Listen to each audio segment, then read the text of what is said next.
I'm Rick Walker, and I'm the facilities manager here at the Catalyst building. A wise man that I worked for once had a sign over his desk, and it said, "Make the magic happen." Well, the magic is a school day.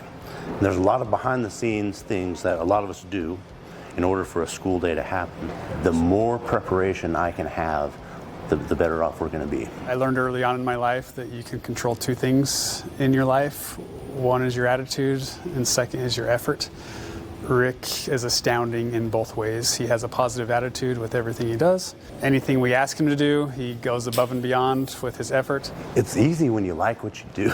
What's up, brother? He kind of brings that elementary dynamic to the Catalyst, where like elementary students often know and love their custodian, but as they advance to secondary schools, junior high and high school, custodians become less known. Rick doesn't have that. Students know him by name. He knows students by name.